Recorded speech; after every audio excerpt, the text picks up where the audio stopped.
Dental Fuel, the podcast that focuses on what no one else is talking about: mistakes. The dental world is full of before and afters, and no one is talking about the middle. Dental Fuel brings you the unspoken in between. Dental Fuel is brought to you by Ignite DDS Coaching, empowering dentists to build self-determined futures. Together, we're shaping the next generation of leaders in dentistry. We are back with Doc and Dawn Ifedi in this last episode where they share their expert advice. Let's tune in. Well, I'll tell you what, time flies when we're having fun. And so we're coming to the end here, but I would love to know a little bit more about the Dental Wealth Group and what you all do for dentists and how you help, dentists achieve financial stability and success. And I'd also like to know for myself and for our listeners, some expert advice that you'd like to bestow on myself and on others. Perfect.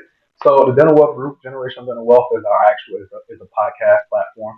And then the Dental Wealth Group and the Doctor Wealth Group focuses more on the education component and actually the implementation of it, right? The consultation component that's necessary to take the information to actual practical use, right?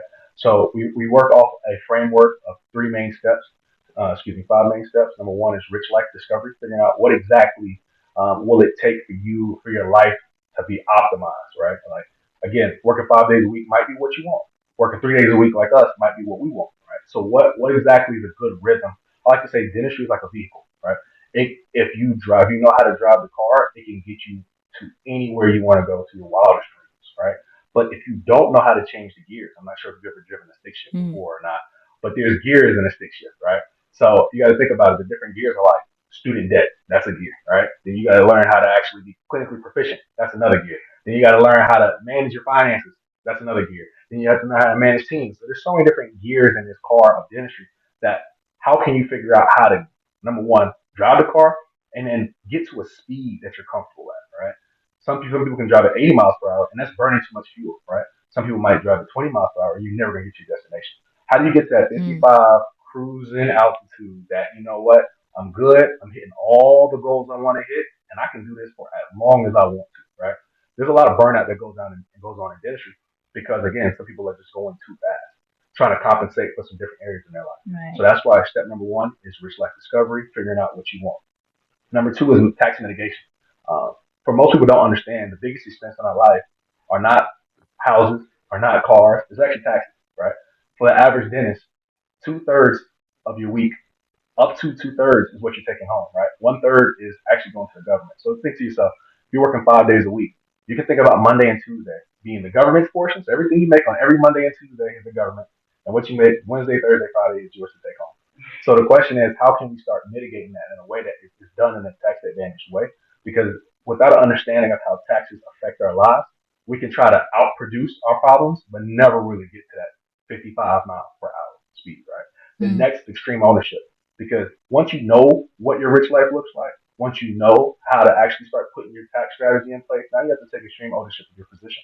Or you are where you want it to be. If you're not, it's okay, but now you have to look in the mirror and say, I'm the reason I'm not where I want to be. And once you take that ownership that I'm not where I want to be, now you are now empowered to take yourself where you want to be, right? So as much as it is like, oh man, I'm beating myself down, but you're also empowering yourself to give yourself the route to be able to get to where you want to get to. So now the next step after that, the fourth one is asset accumulation. That's the biggest component. Doesn't matter if you're an associate, doesn't matter if you're an owner, it doesn't matter if you're a travel dentist.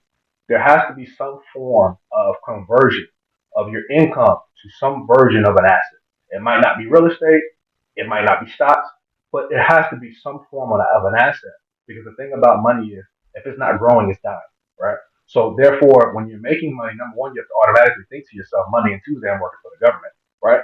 For this Wednesday, Thursday, Friday, whatever's left from there, how do I now convert those days into an asset? So now at least, hopefully, this asset can start paying me back my Mondays, you know? That's how we like to think about it, right? And then last but not least is legacy. Because going into dentistry, earning income, and buying things, that's fantastic, right? That's the life that you provided for yourself, for God be the glory. But at the same time, there has to be some bigger legacy that keeps you going. Because again, as we talked about before, burnout hits and it hits hard when you don't know why you're doing what you do. You don't understand what's the end game, what's the light at the end of the tunnel. Am I really just going to come in every single day, try to hit the highest production goals as possible, and that's going to be it? Instead, how do you start living in your legacy piece while you're still a dentist, right? So for myself personally, generational dental wealth is my legacy piece, right? To be able to help other dentists do what they want to do, I want to do it now while I'm still in dentistry. So by the time Mm-hmm. I actually hang up the handpiece, now I can already be having that level of fulfillment for 30 plus years and not just be at the end of the road trying to now get back into the legacy piece. So that's one reason that really intrigues me about yourself. You doing public health and still teaching, you're living in your legacy already, right? So now we gotta get to the crystallization parts of it, right? How do you take the Mm. legacy component to the next part, right? So now I want to turn it on you, and I want to understand what's your rich life. What does it look like for you? If you had to map out what your rich life within dentistry looks like, I guess we can start from a few main aspects. How many days a week you would want to work, right? I'm not going to say how much you would want to make, right? That's a personal Mm-hmm. conversation behind closed doors. But in your head, think to yourself, what do you think will be commensurate with the efforts that you put in, right? And then number three, what kind of team around you would you like? So I guess if Mm. you can answer how many days you would like to work, and then what kind of team would you like around I'm still living on the dream of finding somebody and marrying rich, retiring young, but that you? still That's hasn't what I'm happened talking yet. about.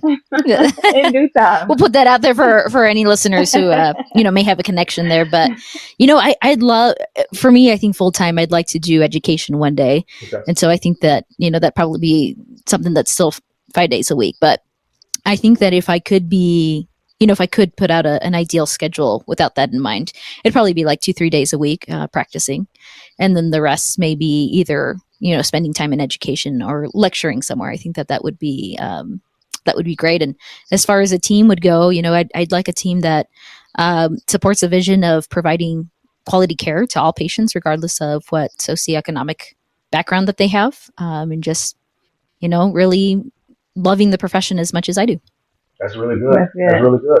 So now that we have that kind of construct, right? Yeah. Now we can start figuring out how do we get to that point, right? Because Mm-hmm. it's impossible to know how to get there if we don't know where we're going. Right. So for us, one of the biggest things that we sat down and figured out was, and that was really her doing the mental work, was 5 days a week is not going to work for us. Yeah. She crushed that pretty early. I mean, I tried it. He definitely tried it. At least 5 days a week.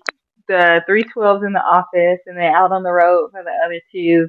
But there was just no time for anything else. I mean, we're exhausted even from the 3 days, Mm-hmm. like the 12 to 13-hour shifts per day. So yeah, that was very early on. We had that conversation that at least if we're going to do 312s, let's do 312s. We can sprinkle in some travel or figure out how to Mm-hmm. do more of that travel, but just not to do it every week. Every week of the year, 52 weeks. Mm-hmm. So it's tough. Rich life coach isn't the easiest thing sometimes. But now it takes us to the next step, right?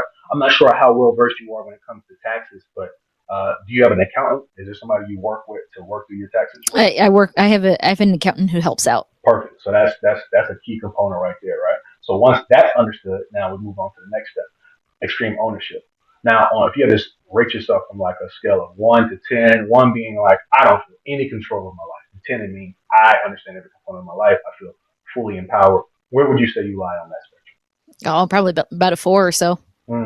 What factors do you think cause you to be a 4 instead of a 5? I think that just full transparency, my understanding of how the world works and taxes and money is very, very low. And so I rely on the team that I have behind me, those who I entrust, to kind of guide me along the way. And so I think to get myself closer to a 10 is grasping that full understanding and perhaps having more of those tangible assets. For sure. So that's one of the biggest things, especially when it comes to us education. My goal is not to make every dentist into an MBA, but my goal is to make sure every dentist knows what feels right and what doesn't feel right. If you're sitting in a room and somebody's explaining strategies to you, and then you're like, I'm not really understanding this, and you've explained it 3 times, and I'm still not getting it, it's not strategy, right? Like, to be honest, we can be Honda Accords, low maintenance, and we can run for hundreds of thousands of miles as dentists because, again, it's such a beautiful vehicle that we've chosen for our lives, right? So if you hear a very complex strategy that, we're going to talk about infinite banking, and we can turn your life insurance policy into your income for the rest of your life, yes, it could work, but honestly, would you want to figure out if it works or not 20 years later? Like, instead, let's try to work in the vehicles that we already understand, right? Mm. If you do understand stocks, then good. If you understand real estate, then good. If you understand practical ownership, then good. Whatever you feel comfortable with, because believe it or not, when it comes to investing in just anything, period, you're going to stay in what you enjoy the most, right? Like if for ourselves, right, when we dealt with a $40,000 water issue, right, it's easy to feel like, you know what, real estate, forget about it. I'm done with this, right? But when you've been in it for so long and you actually enjoy it, it's just like, okay, just figuring out the moving parts and pieces of how to rectify the situation, getting back to it. Yeah. So that's the biggest part, right, when it comes to that. So that education component is going to be very important for us to at least get well versed on the basics, right? What does taxes actually mean? How much of my income actually does go to taxes, right? How can I start mitigating things? Can I get a 1099 versus a W-2 if I truly am a contractor? You know, try to go through those different routes, right? Then that leads to the next step, which is asset accumulation. So for yourself personally, like what would you say your goal is by the time you retire? What would you like to have in place? You don't have to give specific numbers, but what would you think your life would look and feel like by the time you do your retirement? I think that I'd just like to have that financial stability. Yeah. You know, just not worry, know that what I did a few years ago is going to take care of me kind of going into the future. And so I think that just having that peace of mind. For sure. I think the safest place for everybody to aim for is how can you make what you make now when you retire? That's like the safest place, right? Like it doesn't have to be a super ambitious goal. It doesn't have to be, hey, I want to buy jets when I retire. But at the very least, can you maintain the life that you live something modest when you retire? And if you do that, for me, that's an absolute success, right? And then last but not least is legacy. You know, like what do you personally, what would you like to leave behind? I see you obviously. It's obviously important to you because not only are you an educator, not only are you in public health, but you're also a podcaster. So it tells me that you're interested in making sure you leave a lot of clues behind for what comes behind to make sure they can skip a lot of steps that we had to trip over, right? So for you personally, what does your legacy look like? That's a deep question. I think that when I think about legacy, I hope that people remember me as someone who's caring and who's passionate in helping the underserved. And I hope that I can empower others and encourage others to also do the same. And so I think that my legacy will hopefully live on through the actions and efforts of other dentists who help other rural communities who may not have access to dental care. Fantastic. That'd be good. Yeah. Fantastic. And there's so many ways to do that. Yeah. For sure. That'd be so impactful. So I'm glad we were able to hop on this podcast together. Hey, this was great. This was great. Y'all put me on the hot seat a little bit, but this was really good. It's okay. It's a great conversation. Yeah, this was wonderful, and you both are such a beautiful couple, and I'm sure that our listeners are going to want to reach out and to connect with you all. And if they would like to, what would be the best way? You can find us at My Dental Wealth. You can find us on Instagram and Facebook at those particular handles. You can find our doctor-led page as well at Dr. NBA LLC. Just different tips for finance, how to handle finances, how to handle life, everything like that. Where Dawn and Doc, this was. Oh no! Oh, you can find me on you can find me on Instagram. You can find me on Instagram at tsmaestas.dds, and I kind of make some humorous content and some educational content on there. So hopefully I can bring a smile to y'all's days in life. And if you'd like to connect with me, or if I can play a role in any of our listeners' lives, I'd be glad to help with that. And I'm sure that you all would be glad to do the same as well. Love it. It's an honor. All right. Well, Dawn and Doc, thank you so much for your time today. I truly appreciate you all taking time out of your day to connect with me. And it's been such a joy and pleasure to learn more about you all and how you all are helping so many dentists across the nation. Thank you. We hope you enjoyed our conversation with Doc and Dawn Ifedi. I learned so much from our conversation, and I hope that you did too. Tune in next week where we have another guest. Ready to take the next step in your journey? Book an intro call with Ignite DDS Coaching today and level up your future in dentistry.